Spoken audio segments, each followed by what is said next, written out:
जाना चाहता है तो उसको भी 2 ईयर का एक्सपीरियंस चाहिए। अगर आपने बीटेक कर रखा है तो you don't need any type of experience, कोई भी तुम एक्सपीरियंस नहीं चाहिए और आप डायरेक्टली उसके अंदर जा सकते हो। और जैसे इसके लिए जो एलिजिबिलिटी क्राइटेरिया है वो दोनों ही हैं, बीटेक वाले भी फॉर्म फिल कर सकते हैं और किसी बंदे ने अगर डिप्लोमा कर रखा है वो भी फॉर्म फिल कर सकते हैं।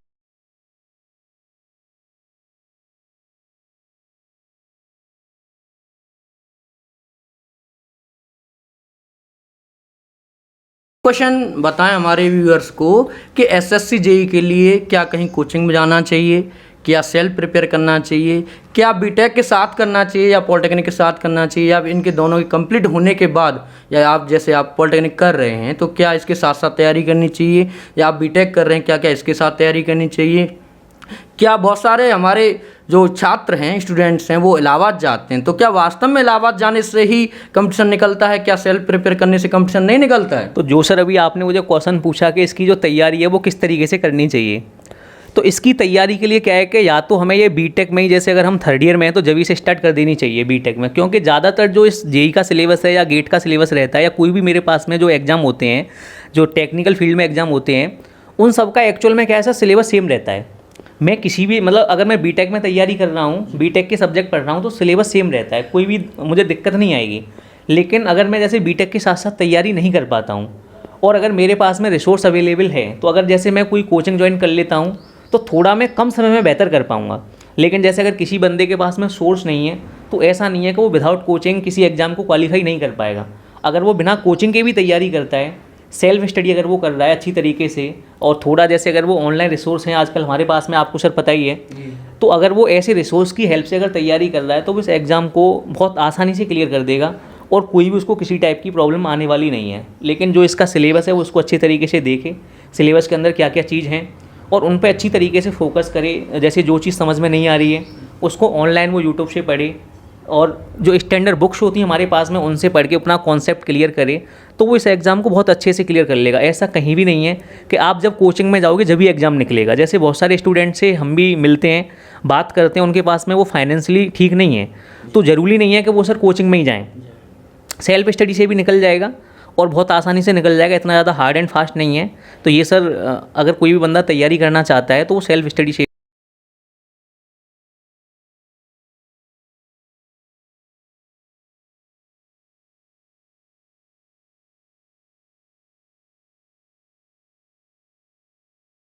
बताएं कि आपने क्या कोई कोचिंग ज्वाइन की या फिर आप सेल्फ स्टडी करके ही आप निकाला है? मैं सर जब बीटेक 3rd ईयर में था तो जभी से मैं तैयारी करता था एग्ज़ाम की। पहले मैं गेट की तैयारी कर रहा था, गेट के बाद में फिर मैंने धीमे धीमे करके इस पर जेई की तैयारी करना स्टार्ट किया। और जो मेरे पास में जो ऑनलाइन रिसोर्स थे तो मैंने उनकी हेल्प से तैयारी की थी और उसी की हेल्प से मैं पढ़ा, नोट्स बनाए। और एक हमारे पास में क्लासेस भी थी, एडी ऑनलाइन क्लासेस, उससे मैं थोड़ा सा पढ़ा था, जो सर ने पढ़ाया था वो मैंने नोट्स बनाए थे, तो उसकी हेल्प से मैंने ये एग्ज़ाम क्लियर किया है सर। तो सौरभ जी एक बात ये बताएं कि क्या ओनली सिर्फ यूट्यूब से ही पढ़ने से सिलेक्शन हो जाएगा, कि या फिर यूट्यूब के साथ में कोई कोचिंग की जाए, या दोनों की जाएं? इस बारे में भी आप बताएं कि हमारे बहुत सारे व्यूअर हैं वो ये समझते हैं कि यूट्यूब से ही निकल पाएगा, कि हम या कोचिंग ज्वाइन करनी चाहिए, या बहुत सारे ये सोचते हैं कि हम यूट्यूब पे नहीं पढ़ना चाहते हैं, क्या हमारा ये ऑफलाइन कोचिंग से ही हो जाएगा? इस बारे में हमारे व्यूअर्स को बताएं। एक्चुअल में सर होता क्या है, जैसे अगर हम यूट्यूब पे लेक्चर देखते हैं तो लेक्चर के साथ साथ में क्या है कि सर हम लोग भटक जाते हैं।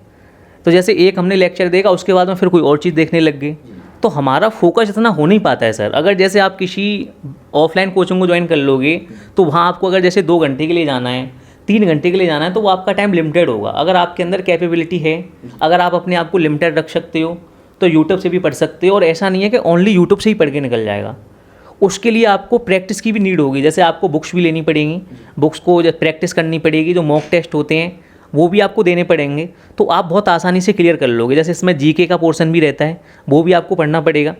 तो ये सब चीज़ें सर रहती हैं, अगर आप अच्छे से पढ़ने वाले हो तो इन सबको आसानी से क्लियर कर लोगे, कोई दिक्कत नहीं है इसमें सर।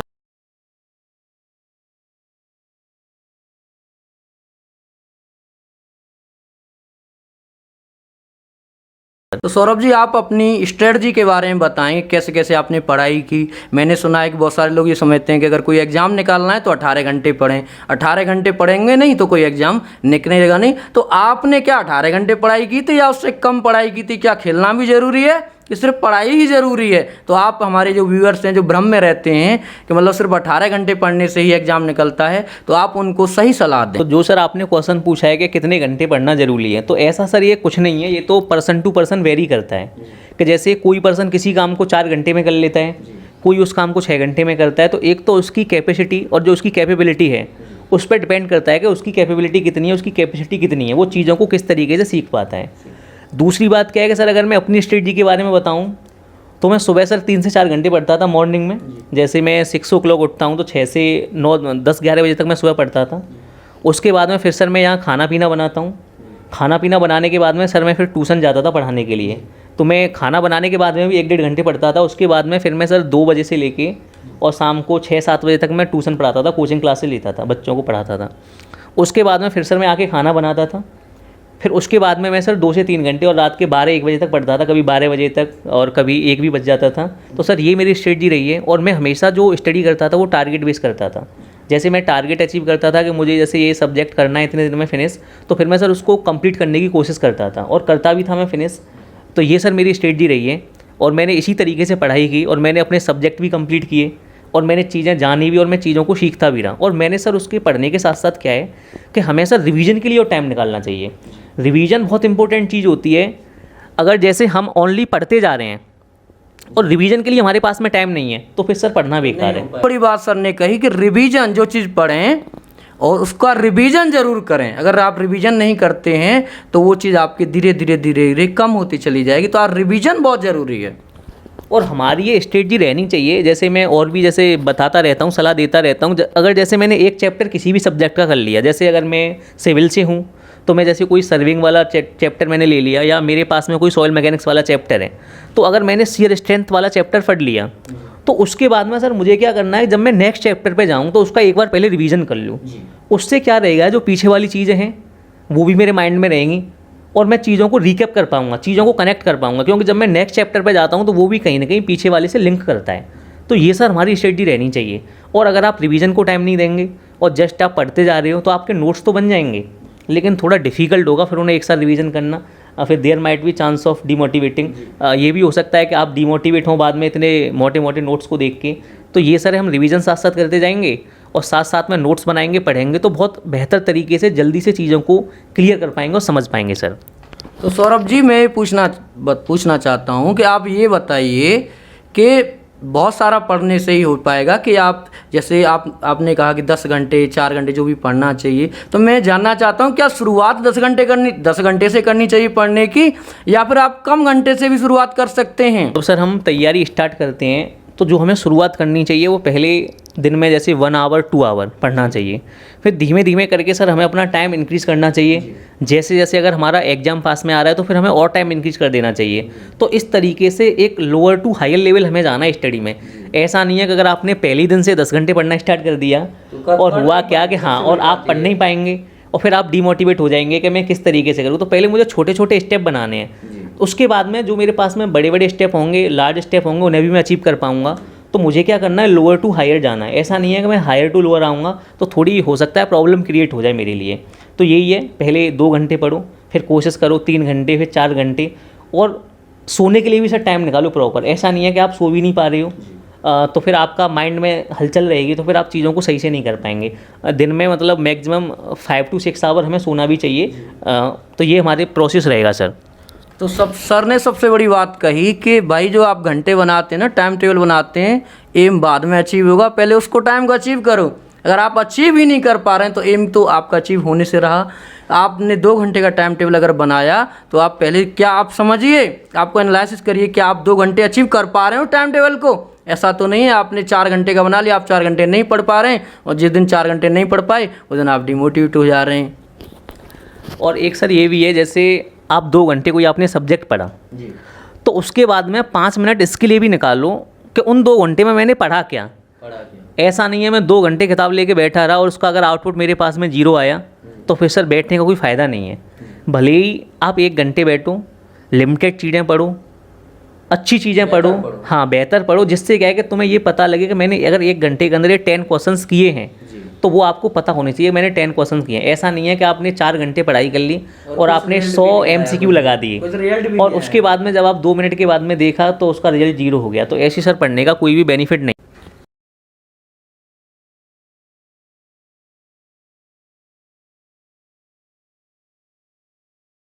तो सबसे पहले सौरभ जी मैं ये पूछना चाहूँगा कि आपका क्या बैकग्राउंड रहा, क्या हैं आपके फादर्स, क्या करते हैं, कैसे बैकग्राउंड से आप आते हैं, क्या आप सिर्फ जो पैसा होता है ठीक ठाक वही लोग सेलेक्ट हो पाते हैं JEE या किसी अन्य जॉब में, क्या वही लोग सेलेक्ट हो पाते हैं, क्या कि नॉर्मल बैकग्राउंड से आने वाला जो स्टूडेंट्स है क्या वो कुछ नहीं कर पाता है? आप उनको सलाह दें। जो सर आपने ये क्वेश्चन पूछा बहुत ही अच्छा क्वेश्चन है। ऐसा कुछ नहीं है कि जो अच्छे खासे पैसे वाले हैं वही सब कुछ कर पाते हैं। करने के लिए सर आदमी में जिद होनी चाहिए। अगर जिस आदमी के अंदर जिद है ना तो सर वो कुछ भी कर सकता है। बैकग्राउंड डज नॉट मैटर, ही और सी बिलोंग्स टू मिडिल क्लास और business class, does not matter.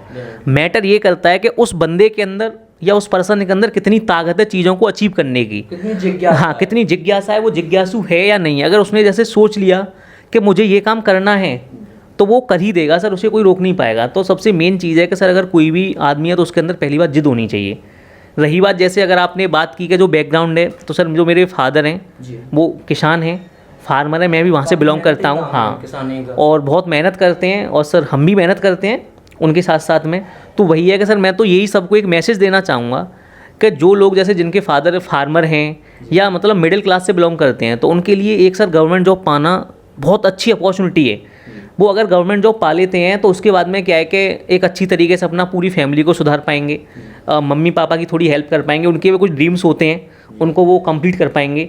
तो मेरा यही सर रहेगा, लोगों से गुजारिश रहेगी कि जो भी लोग तैयारी करने आएँ तो वो अपने मार्ग से भटके नहीं। ऐसा नहीं है कुछ लोग, हाँ कुछ लोग सर आते हैं तो मैं उनसे यही रिक्वेस्ट करना चाहूँगा कि वो जिस मार्ग पे हैं अपना 100% दें, तैयारी करते रहें पेशेंस के साथ में, तो वो एक न एक दिन 100% they will clear the exam और they will achieve the goal. सबसे बड़ी बात सर ने कही भाई धैर्य रखें। धैर्य बहुत कुछ इंसान को दे देता है। जो कहते हैं जो चीज़ मेहनत करने से नहीं मिलती वो धैर्य रखने से मिल जाती है एक दिन। तो धैर्य सबसे बड़ी बात है। लगे रहें, मेहनत करते रहें, धैर्य रखें, बार बार दिशाएं न बदलें, एक दिशा में लग जाएं, पहले 2-3 साल उसको टाइम दें।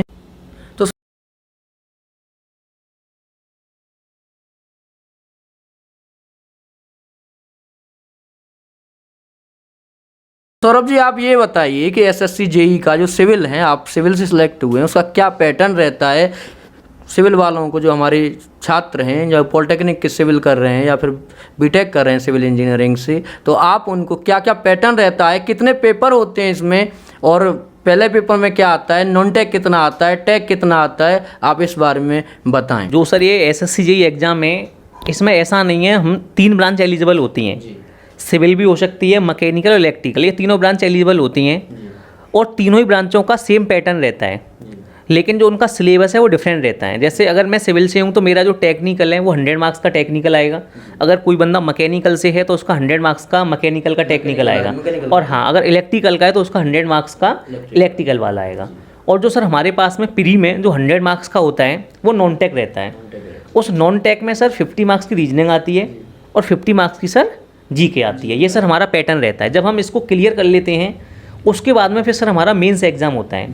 मेंस एग्ज़ाम हमारे पास में 300 मार्क्स का होता है और जो सर जो प्री एग्ज़ाम है वो 200 मार्क्स का होता है। जो कट ऑफ जाती है सर वो दोनों में से दोनों को मिक्स करके कट ऑफ बनती है हमारी सर। हम ये जानते हैं जो लोग टेक्निकल में जैसे बीटेक करते हैं, पॉलिटेक्निक करते हैं, अपने जो टेक्निकल पोर्शन में तो बहुत अच्छे होते हैं, लेकिन GK वगैरह हैं इनमें वो नॉर्मल होते हैं। तो क्या आप उनको क्या सलाह देंगे कि वो कैसे GK अपनी कंप्लीट करें, क्योंकि टेक्निकल पोर्शन तो वो करेंगे, और साथ ही ये हमें ये भी बताएं कि जो मेंस पे होता है, प्री में तो आपने बता दिया, लेकिन मेंस का जो पेपर होता है उसके बारे में कितने क्वेश्चन आते हैं और टेक के क्वेश्चन आते हैं, क्या उसमें नॉन टेक भी आता है? इस बारे में हमारे जो व्यूअर्स हैं, जो स्टूडेंट्स हैं, उनको सलाह। सर जो पहला क्वेश्चन आपने पूछा था अभी GK के बारे में, कि जो इंजीनियर स्टूडेंट होते हैं उन्हें हमेशा से जनरल नॉलेज से थोड़ा डर लगता है, क्योंकि वो हमेशा टेक्निकल बैकग्राउंड में रहते हैं।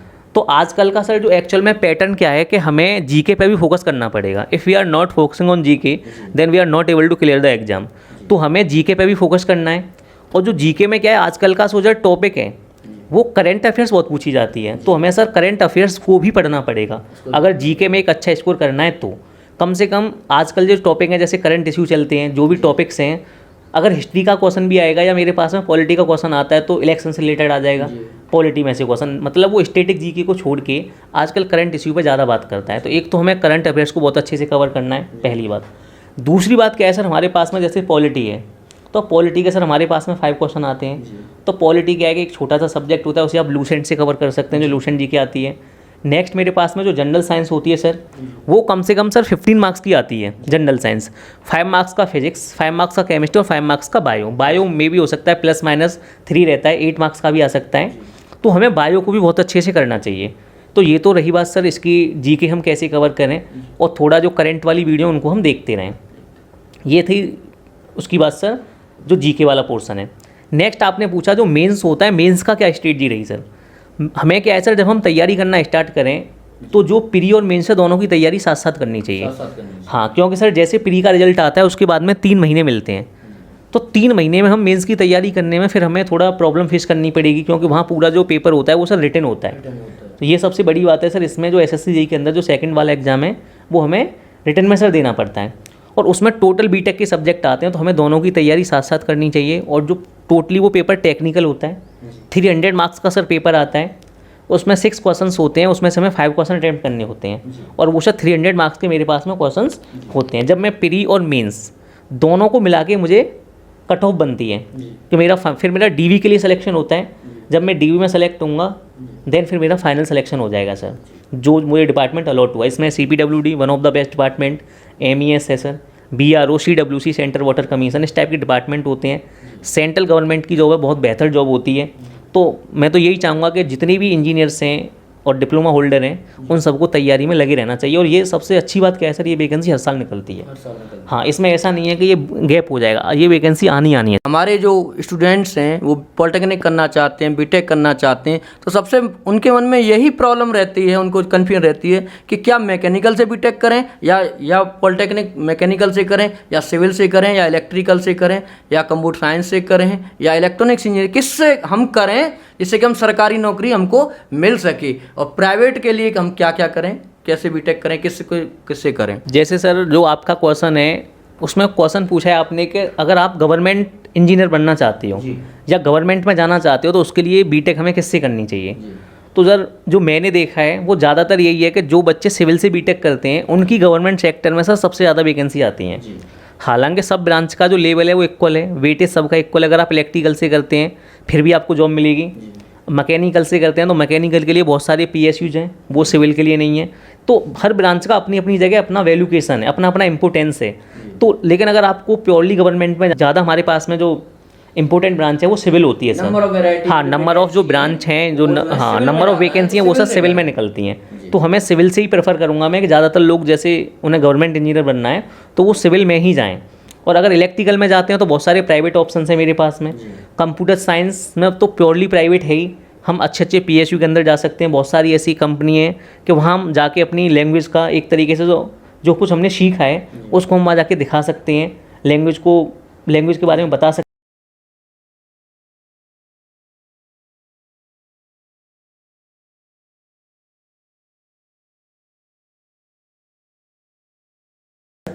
तो ये सब चीज़ें हैं सर। सौरभ जी, हमारे जो स्टूडेंट्स हैं उनको हम भी पढ़ाते हैं, आप भी पढ़ाते हैं, कहीं ना कहीं आप पढ़ाते होंगे। जो लोग 12th में पढ़ रहे हैं, जो आपसे पढ़े हैं, वो लोग 12th कर चुके हैं या 12th कर रहे हैं, तो क्या सारे के सारे जेई बन जाएं आपकी तरह कि या फिर कुछ और भी करें, आप उनको सलाह दें। नहीं सर, सब लोग तो जेई खैर नहीं बन सकते हैं, वो डिपेंड करता है सर कि जैसे जो भी पर्सन्स होते हैं, जो भी स्टूडेंट हैं, सब स्टूडेंट का सर अलग अलग एम होता है। अलग अलग एम। अगर जैसे सर कोई बंदा पुलिस में जाना चाहता है तो उसे BSc करने की भी ज़रूरत नहीं है, BA करने की ज़रूरत नहीं है। अगर जैसे कोई भी बंदा टेक्निकल फील्ड में आना चाहता है, जैसे अगर उसे इंजीनियर बनना है तो इंजीनियर बनने के लिए तो सर उसे बीटेक ही चूज़ करना पड़ेगा। बीटेक वो करे आसानी से, अपना इंजीनियर बन जाएगा आगे। हाँ, या पॉलिटेक्निक भी कर सकता है। हाँ, दोनों से इंजीनियर बन जाएगा, बीटेक से भी और पॉलिटेक्निक से भी। और सर कुछ बच्चों का एम एक्चुअल में क्या रहता है कि जैसे उन्हें टीचर बनना है, तो टीचर बनने के लिए सर वो बीटेक भी कर सकते हैं और BSc भी कर सकते हैं। तो लेकिन उनके लिए BSc ज़्यादा बेहतर होगा। BSc करें, BSc के बाद में वो MSc कर सकते हैं, और MSc के बाद में हमारे पास में PhD का एग्जाम होता है, उसको वो क्वालिफाई करके डायरेक्ट इंटर कॉलेज में लेक्चरर बन जाएंगे। या दूसरा ऑप्शन हमारे पास में होता है BSc के बाद में BTC या B.Ed करें, then TET and super TET. After that they will be teacher. उसके बाद वो टीचर बन जाएंगे। और कुछ स्टूडेंट ऐसे होते हैं कि जैसे जो गर्ल्स होती हैं उन्होंने 12th कर रखा है तो वो टीचर बनना ज़्यादा पसंद करती हैं या कुछ यूपीएससी क्लियर करना चाहती हैं, तो उनके लिए वो आराम से बीए अपना करें। बीए में जो भी सब्जेक्ट उन्हें अच्छे लगते हैं उनको लें। जैसे अगर उनका एम यूपीएससी है उसमें क्या वो ऑप्शनल रखना चाहती हैं, उसी के हिसाब से बीए में उन सब्जेक्ट को लें।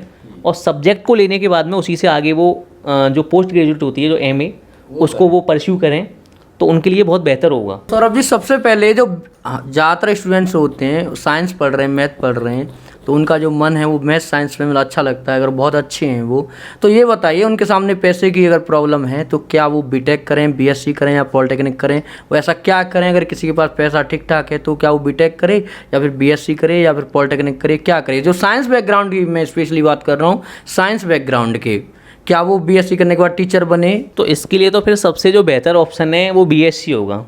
बीएससी करने के बाद में वो आराम से बीटीसी कर सकते हैं और बीएससी करने के बाद में जैसे बहुत हमारे पास में ऑप्शंस हो जाते हैं क्योंकि हम ग्रेजुएट हो जाएंगे। तो ग्रेजुएट होने के बाद में जितने भी एग्ज़ाम होते हैं, जैसे बैंक पीओ का एग्ज़ाम होता है वो, हाँ, जैसे बीएससी के साथ साथ वो तैयारी करते रहें अगर उनके पास में थोड़ा पैसे की कमी है, और वो बैंक पीओ निकाल सकते हैं। एसएससी सीजीएल जो एग्ज़ाम कंडक्ट कराती है, बहुत अच्छा ऑफिसर रैंक की जॉब मिलती है, उसे वो सर निकाल सकते हैं। हाँ, सीजीएल में जा सकते हैं। और कोई भी सर एग्ज़ाम हो, मतलब इंजीनियरिंग को छोड़ के जितने भी हमारे पास में जो एग्ज़ाम होते हैं ऑफिसर्स लेवल के, उनमें सर ग्रेजुएट मांगा जाता है, तो उसके लिए एक तो ये बेहतर होगा। सेकंड ऑप्शन हमारे पास में सर टीचिंग का, जैसे अगर वो सीजीएल में नहीं सेलेक्ट हुए किसी भी रीजन से तो वो बीटीसी करें, बीएड करें, तो सर फिर आगे वो अपना टीचिंग के लिए परस्यू कर सकते हैं, टीचर बन सकते हैं। या वो एमएससी भी कर सकते हैं, जैसे उनका मैथ में इंटरेस्ट है, मैथ से एमएससी करें, उसके बाद में पीएचडी क्वालिफाई करें, तो और ये भी सर उनके लिए बहुत अच्छा बेहतर ऑप्शन है। तो मैं स्पेशली बात कर रहा हूँ, मान लो किसी को लेक्चरर या प्रोफेसर बनना है, तो सौरभ जी साइंस बैकग्राउंड में उसका बहुत मन लगता है, वो नहीं चाहता नॉन टेक पढ़ूँ, वो नहीं चाहता कि मैं बैंक की तैयारी करूँ कुछ, उसका सिर्फ अगर एम प्रोफेसर बनना है और बीएससी करके उसके बाद पैसे की थोड़ी सी कमी है तो वो सिर्फ आप टीचर बनना चाहता है, तो वो क्या करे? मान लो बीएड की, हम जानते हैं बीएड की और बीटीसी की फीस जो है वो काफ़ी महंगी रहती हैं, तो नहीं कर पाता है कोई बीटीसी बीएड, तो क्या वो बीएससी के बाद क्या करे ऐसा, और जिससे कि वो टीचर बन पाए, लेक्चरर प्रोफेसर बन पाए और कम पैसे में उसका काम हो जाए? तो उसके लिए तो सर सबसे जो बेहतर ऑप्शन है वो यही होगा, बीएससी के बाद में सीधा एमएससी, और सर एमएससी के बाद में फिर वो पीजीटी क्वालिफाई करे। टीजीटी हाँ, पीजीटी के एग्ज़ाम दे पाएगा, वो पीजीटी का एग्ज़ाम दे तो वो आराम से टीचर बन जाएगा और उसे कोई ज़्यादा घूमना भी नहीं है, सीधा सीधा वो टीचर बन सकता है। तो सौरभ जी, मान लीजिए हमने साइंस बैकग्राउंड की बात की, जैसे हमारे जो कुछ स्टूडेंट्स हैं वो बीए करना चाहते हैं, वो ये समझते हैं कि बीए ज़्यादा बेहतर है कि बीएससी बेहतर है, कि नहीं इन दोनों से बीएससी कुछ भी बेहतर नहीं है, बीटेक ज़्यादा बेहतर है, तो कौन बेहतर है? कि या सिर्फ अलग अलग हैं ये सब, या सबका महत्व अपना अलग अलग है? आप इसके बारे में बताएं। सर सबका महत्व अपना अलग अलग है। जैसे अगर कोई बंदा बीए कर रहा है और मैथ बैकग्राउंड का है, तो या तो उसका इंटरेस्ट नहीं है मैथ बैकग्राउंड में, इसलिए वो बीए को चूज़ कर रहा है, और फिर वो बीए कर क्यों रहा है उसका उस पर डिपेंड करेगा। जैसे क्या पता उसे यूपीएससी में जाना हो तो उसका थोड़ा वो नॉन टेक वाला पोर्शन है उसको अच्छा करना चाहता हो, तो या तो इस वजह से बीए कर सकता है, या सेकंड ऑप्शन जो होने वाला है, जैसे उसे कोई भी और जैसे एक डिग्री लेनी है खाली, उसे वो 12th तक बहुत अच्छा रहा है पढ़ने में और उसे एक डिग्री लेनी है, वो बीए को आसानी से क्लियर कर लेगा, उसके बाद भी सर वो सीजीएल का पेपर दे सकता है। हाँ, तो इसलिए भी कुछ लोग एज ए टिकट के रूप में वो ग्रेजुएट को चूज़ कर